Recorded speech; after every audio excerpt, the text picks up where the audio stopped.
Alright, so find the probability from any normal distribution. Um, if we take a look at this idea of standardizing, so any normal distribution can be converted to what you see there using what's called a z-score. And so very quickly what you see here, this x is your some kind of observed value.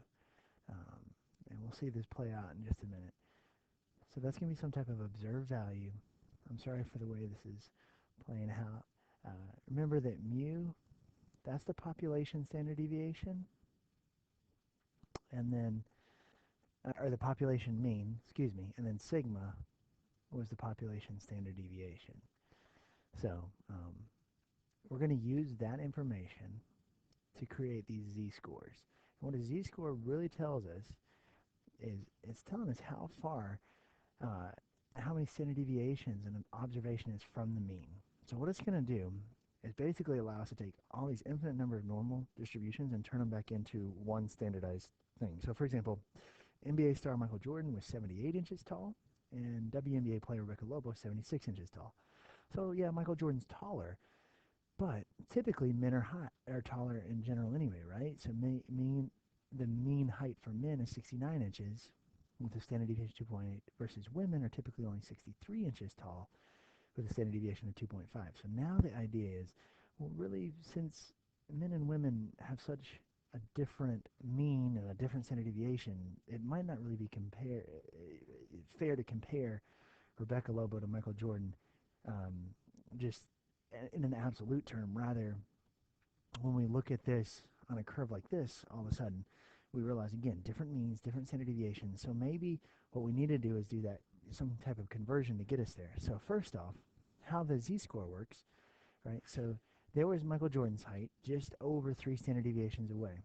And Rebecca Lobo way out here, well beyond, right? So 76 inches, if I mark my normal curve, see it's well beyond the 3rd standard deviation. Well, just how many standard deviations away are they? Well, Michael Jordan, we plug in, right, there's our observed value of 78, and our mean for men was 69, and then our standard deviation was 2.8. Well, Jordan's 3.2 standard deviations away, and as you can see, 78 inches was just past that 3rd standard deviation, whereas 76, if we plug it into the formula, is almost 5 standard deviations away. So if we put those on a standard normal curve, all of a sudden we can see that when we kind of normalize things, Rebecca Lobo is relatively taller than Michael Jordan. Think about it too. She would probably stand out a little bit more than he would in a crowd, just because typically women are, like we saw in the example, they're typically a little bit shorter than men. So as we're doing this, there's basically 2 types of questions. Question 1 is they're going to ask you to find a probability. So our steps in order to solve these problems appropriately, we want to write a probability statement, draw a curve and shade. We're going to find a z-score and probability. And right here is what we're going to use for the calculator syntax. And we'll walk through a couple examples here in just a minute. But this is where we're going to be in the calculator. And then finally, we want to write our answer in context. So let's say, for example, we have Muggsy Bogues is 63 inches tall. What percent of men are taller than him, right? So find the probability or the percentage that we get a taller male. So first thing first, let's write a probability statement. So the probability that x is greater than 63. And really, we should probably go ahead and change this to min. We'll just stick on the min's height since we don't actually have the average and standard deviation for all people. So the next thing we want to do is draw a picture and shade. So for us, this, again, right, it was centered at 69 inches. You can see that right here on this calculator generated curve. And we'll look at a couple by hand in just a minute. And then 63 inches is way down here, and we wanted everything above. So we went from 63, and we shaded everything above. So the idea here is we're trying to figure out what is this area, and that'll give us a percentage. Now this is a density curve, so the total area under that curve is 1. Next, we're going to find the z-score and probability. So plug in our observed values right up here at 63. Our mean is 69, 2.8, so we're a little more than 2 standard deviations below the mean. And then if we type in, if we use our normalcdf function, which again, we'll see a couple examples here in just a minute, that's the probability we get. Last thing we need to do, put our answer back in context. So 98.4% of men are taller than Muggsy Bogues. The other type of question, they could go the other way with it, where all of a sudden you're going to be given a percentage or proportion. So they'll say, find the 70th percentile for men, find the 60th percentile. And so you have to work back to figure out, well, what height is associated with that. So in this particular case, we're still going to draw a curve and shade it. And we're going to have to find the corresponding z-score. Write an equation, solve for the missing piece, so solve for that critical value. And one thing that's not written here, but we definitely want it, is context. We definitely want context in our answer. The graders and this guy right here, the one that's talking to you, looks for context. So here's a quick example. Find the height of men for the 70th percentile. Right? So first things first, draw a picture. And there's ways we can start to figure out where to shade and how to shade, right? But now all of a sudden they're saying this right now, the area is 70%. Go find this critical value right here. So keep in mind, for the Muggsy Bogues problem, we had the cutoff value of 63 and we didn't know the area. This type of problem, we have the area and we're looking for the cutoff value. So to find that z-score, you use inverse norm in your calculator of 0.7. So that z-score is 0.52. In other words, we're basically about a half a standard deviation above the mean. We're going to go ahead and write an equation. So we know what the z-score is now, 0.52. We know the mean and the standard deviation. These two things were given to us earlier. Go ahead and solve for x.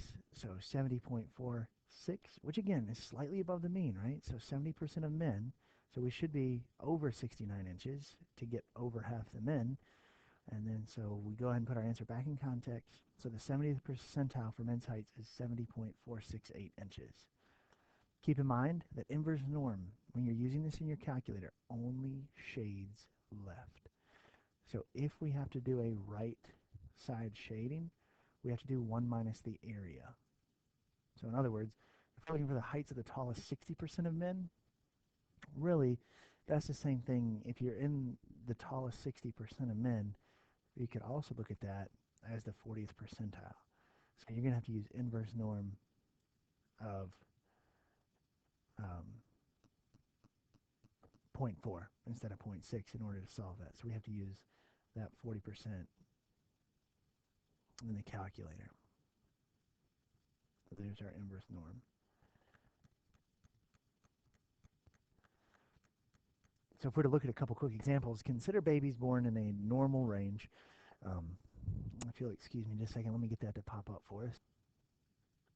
So let's say that babies born in a normal range from, we get this normal distribution with a mean of 34, 32, and a standard deviation of 482 grams. What we need to do here is let's take a look at some questions. So, what's the probability of birth weight of a randomly chosen baby is less than 4,000 grams? So we'll just go through our process. Step 1, write a probability statement. So what's the probability x is less than 4,000? And x, we'll go ahead and define what x is, and that's just going to be the baby's weight. Right. Step 2, draw and shade a curve. So the first thing we need to do is go ahead and draw our curve, and recall that this is centered at 34, 32, and then as we put our standard deviations in here, we go up a few 3 standard deviations, so we'll fill those values in, and then we'll also go down 3 standard deviations.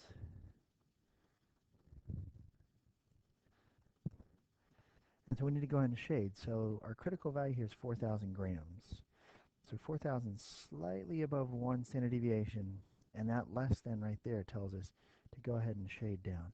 Now our empirical rule gives us a feel right away that we're 50% to here. Recall that this chunk was 34%. So right away we should start to think, all right, we should be somewhere a little over 84%. And we should also realize, well, we're just over 1 standard deviation away, so our z-score should be just above 1. Well, let's go ahead and calculate that z-score and the probability. So z equals, my critical value is 4,000. My mean again was 3,432 grams. And then my standard deviation, 482. And so quick calculation, divided by 482, we end up at a z-score of 1.18. Hey, that's perfect. We're just above one standard deviation. To get the probability, so we use normal CDF. Our lower bound is negative infinity. Our upper bound is 4,000. I'm going to kind of run out of room here, but my mean, 3432, and then my standard deviation of 482 grams. And what that'll kick back to me is the probability that x is less than 4,000 equals 0.88. So what I need to do, my final step here, my answer in context, the probability that a baby is less than 4,000 grams is 0.88. Let's take a look at another example. What if we do something, what's the probability that we're between 3,000 and 4,000? So this time, step one, my probability statement. What's the probability we're between 3,000 and 4,000 grams, right? Again, x is the baby's weight. So for this particular example, we're going to have to actually come up with two different z-scores. Step two, however, let's not get ahead of ourselves. Let's go ahead and draw our curve. So we're centered at 3432. And throw our values back in here, 3914, 4396, 4878. And all I'm doing is just adding and subtracting 482 each time to get these values. I'm just going one more standard deviation away from the previous value. And so the two values I'm after between 3,000, which is just below one standard deviation, and 4,000 right here. So let's go ahead and show you the area that I'm interested in. Well, again, that's pretty close to that 68%, right? So there's the 4,000. There's the 3,000. Like I said, it's very, very close to the 68% the empirical rule tells us, but we're going to figure out the exact value here in just a second. Step three. This is the new one. So we got two z-scores we got to worry about. We got to do 3,000 and we got to do 4,000. Well, we just did the 4,000, so I'm going to take advantage of the work we've already done there, and I know that that particular z-score is 1.18. So for 3,000, quick calculation, and we're, again, if we look, we're just below, or just above, excuse me, one standard deviation. So I definitely know it's a negative. And as soon as I do that z-score, what we should realize is negative 0.90. So our probability here that we're between 3,000 and 4,000, we'll get that in a minute. So normal CDF, my lower bound here is 3,000. Upper bound is 4,000. And I've got that same mean of 3432 and the standard deviation of 482. And so if I take a quick second, plug that into the calculator, so I'm going from 3,000 to 4,000. What I should end up with is a probability of about 0.696. So very, very close to that 68% that we kind of guesstimated. So step four, so the probability that birth weight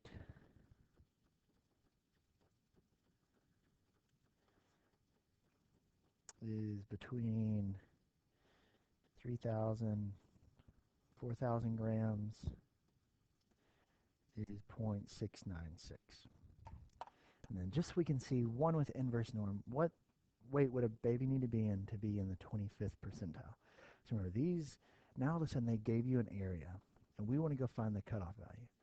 So very quickly, right, we'll use the same curve we've been using over and over again since we're using the same problem. So 3432. Jot these numbers down very quickly. And again, using our empirical rule, we should be able to kind of guesstimate exactly what we're looking at before we even see it. So our trick here, so the 80 or the 25th percentile, we need to shade about 25% of this curve. If we think about it, right, this is 50%.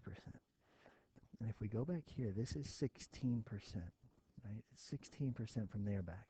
So if I need 25%, I should be sitting maybe somewhere right in here is a 25th percentile. Just we want to be close to it. So now all of a sudden we know this area is 0.25, and we'd like to figure out that cutoff value. So for us, this is shading to the left. That's perfect. So all we need to do at this point is go ahead and use our inverse norm of 0.25. That's going to give us our z-score. So our z-score in this particular case is negative 0.67. Again, we're about 2/3 of a standard deviation below, right? This is below, so it should be negative. And we're not quite a full standard deviation away. So we've got a z-score. So let's go ahead and plug into our formula the critical value we're looking for. We know that's the mean weight. We have the same standard deviation we've been dealing with over and over again, and go ahead and solve that for our value. And so x, our critical weight, should be 3106.9, which again, if we look very, very closely, right, 3100 is between 2950 and 3432, so it's fitting perfectly. Now we just need to go back, put our answer in context. So the 25th percentile in weights is 3106.9 grams.